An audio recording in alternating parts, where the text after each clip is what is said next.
Pohon sapu tangan atau Maniltoa grandiflora adalah jenis tumbuhan yang termasuk ke dalam ordo Fabales dengan genus Maniltoa dan famili Fabaceae.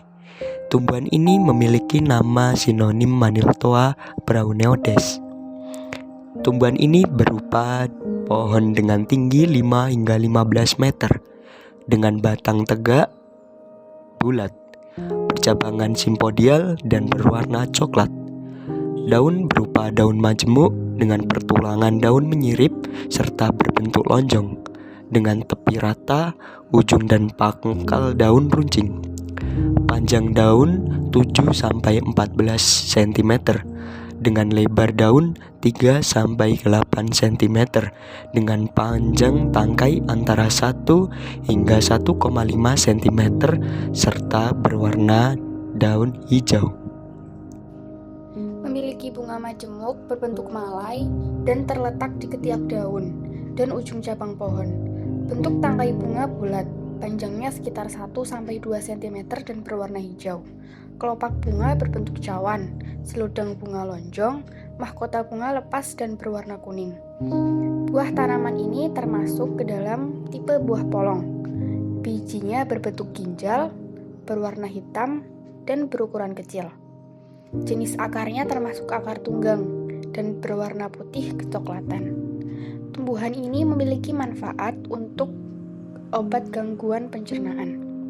Daun, buah, dan kulit batang mengandung saponin, flavonoid, dan polifenol. Letak landscape pohon sebagai tanaman pelindung dan tanaman tepi jalan. Pohon sapu tangan juga sebagai tanaman hias yang bertipe pohon tanaman pelindung, tanaman satwa, dan tanaman taman. Pohon biasanya tinggal di ketinggian 1-1800 mdpl dengan suhu 12-34 derajat Celcius.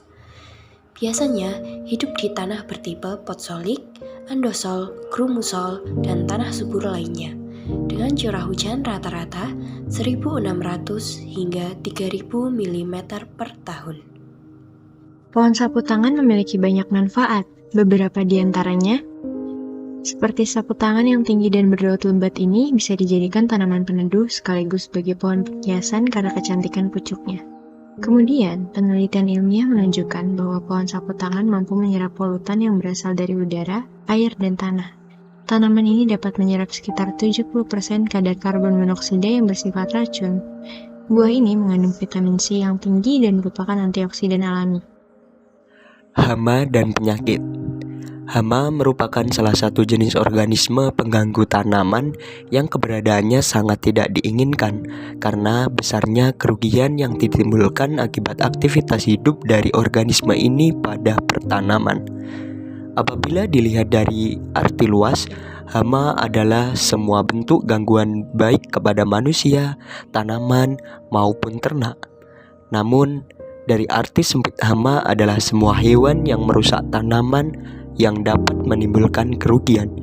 Jadi, apabila ada seekor hewan pada tanaman namun tidak menimbulkan kerugian, maka hewan tersebut tidak termasuk hama.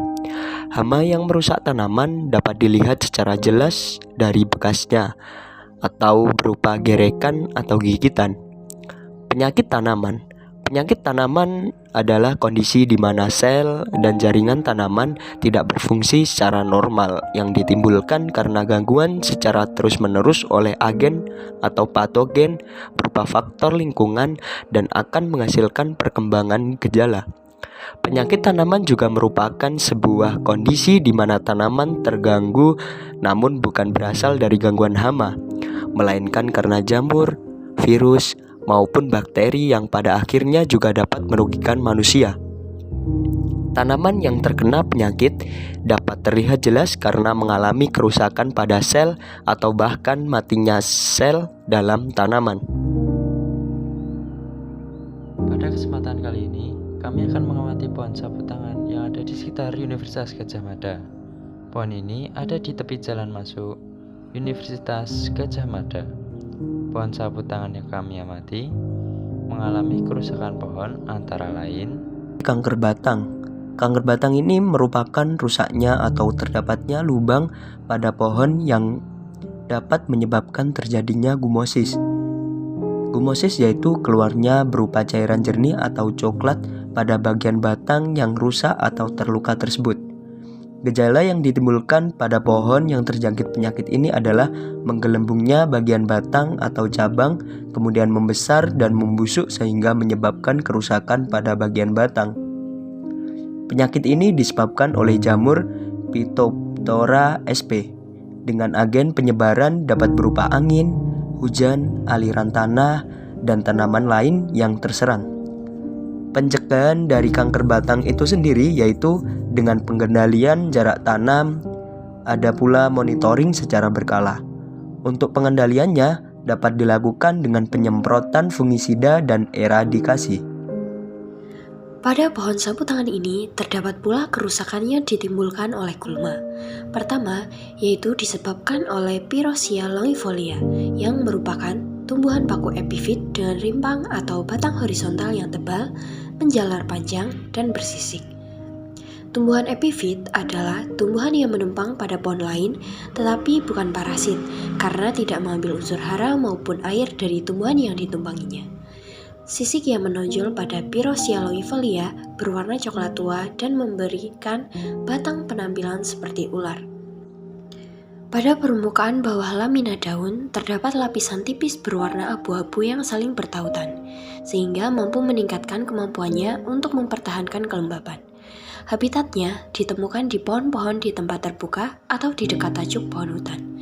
Tumbuhan ini menyukai matahari di alam, sehingga tidak pernah terjadi di tempat teduh, dan kerap tumbuh rapat menutupi batang pohon, sehingga dapat menjadi gulma karena menghambat pertumbuhan pohon dalam mendapatkan sinar matahari. Jenis gulma kedua yang ditemukan pada pohon sapu tangan adalah Trimoclosum heterophyllum atau biasa disebut dengan sisik naga. Tumbuhan ini tergolong ke dalam tumbuhan epifit yang tumbuh pada tempat dengan intensitas sinar matahari yang cukup. Karena tumbuh menumpang pada batang pohon dengan kanopi luas, maka sisik naga akan memperoleh pengurangan intensitas sinar matahari dan mengalami peningkatan kelembapan karena ruang di bawah kanopi biasanya memiliki sifat relatif basah dan memiliki temperatur yang rendah. Pada sisik naga, unsur hara yang didapat berasal dari debu, tanah yang dibawa oleh hewan kecil seperti semut atau rayap, kotoran burung ataupun sampah yang berada di permukaan batang dari inangnya. Pencegahan gulma pada pohon sapu tangan ini dapat dilakukan dengan monitoring tanaman secara berkala. Kemudian, untuk pengendaliannya dapat dilakukan secara mekanis, biologis, dan kimiawi. Secara mekanis yaitu dengan dipangkas atau diambil gulmanya secara langsung, secara biologis dan mendatangkan musuh alami, kemudian secara kimiawi dengan menyemprotkan herbisida. Menggulung atau mengeriting yaitu gejala gulung daun atau bisa disebut dengan leaf roll atau gejala mengeriting atau curling yang disebabkan karena pertumbuhan yang tidak seimbang dari bagian-bagian daun. Penyakit ini juga bisa saja disebabkan oleh hama penyakit. Gulungan daun seperti tabung memanjang digunakan sebagai tempat tinggal hama penyebab penyakit tersebut. Daun menggulung ditemukan pada seluruh bagian, baik itu daun muda maupun daun tua. Gejala yang ditimbulkan oleh daun adalah daun berkerut, berbentuk seperti mangkuk, dan mengeriting.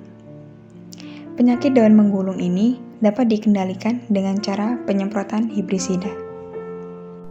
Penyakit embun bulu atau busuk daun, atau yang biasa dikenal dengan downy mildew disebabkan oleh cendawan Pseudospora cubensis. Patogen penyakit embun bulu ditularkan melalui angin. Gejala serangan yang terlihat pada daun ditandai dengan daun yang berwarna pucat dan menguning. Bila udara lembab, daun yang terserang akan menunjukkan bintik-bintik berwarna ungu dan membusuk. Sedangkan, bila udara kering, daun yang terserang akan menunjukkan bintik-bintik putih. Gejala yang terlihat kali ini terdapat bercak di sudut klorotik lembab. Bagian bawah daun menjadi kekuningan atau keputihan. Daun pun menjadi nekrotik dan mengeriting ke atas. Sebetulnya, kondisi optimum untuk perkembangan penyakit ini ialah pada suhu 15 derajat Celcius.